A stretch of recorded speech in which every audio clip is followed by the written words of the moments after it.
Organizing Unit 3. 2 mark. 1 meaning of organizing, 2 marks. Organizing means arranging people, activities, and resources in a systematic way to achieve goals. It defines roles, responsibilities, and authority. It ensures smooth coordination and efficient work.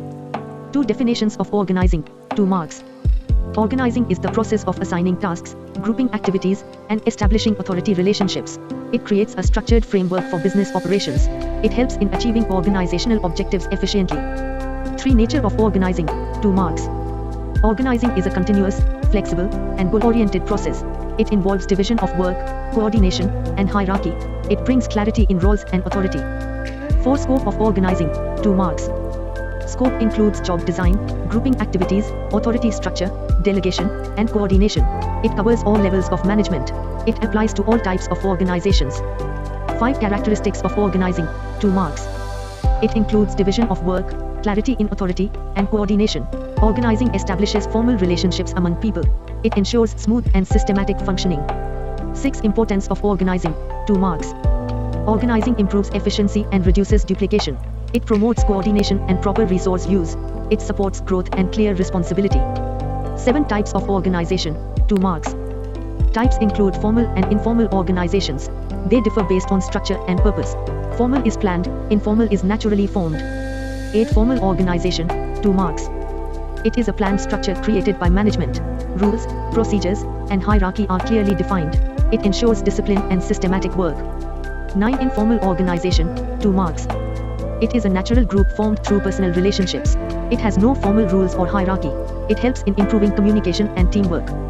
10 organization chart, 2 marks. It is a diagram showing the structure of an organization. It displays authority levels and reporting relationships. It helps understand the chain of command. 11 organization structure meaning, 2 marks. It is the framework of roles, responsibilities, and authority in the organization. It shows how tasks are divided and coordinated. It supports effective management. 12 types of organization structure, 2 marks. Types include line, functional, line and staff, matrix, and divisional structures. Each type has different authority and reporting patterns. Managers choose based on size and nature of business. 13 departmentalization meaning, 2 marks.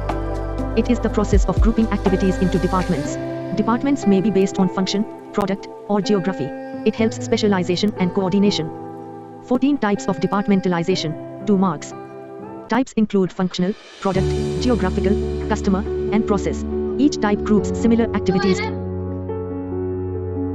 It improves efficiency and clarity of work. 15 authority, 2 marks. Authority is the right to give orders and make decisions. It flows from top to bottom. It ensures control and responsibility. 16 responsibility, 2 marks. Responsibility is the duty to complete assigned tasks. It cannot be delegated completely. Employees must answer for their work. 17 centralization, 2 marks. Centralization means decision-making power is concentrated at the top level. Top managers control important activities. It ensures uniformity and discipline. 18 decentralization. Decentralization distributes authority to lower-level managers. It speeds up decisions and reduces workload. It encourages initiative and development. 19 span of management. It refers to the number of subordinates a manager can effectively supervise. It may be wide or narrow. It affects the structure and communication flow.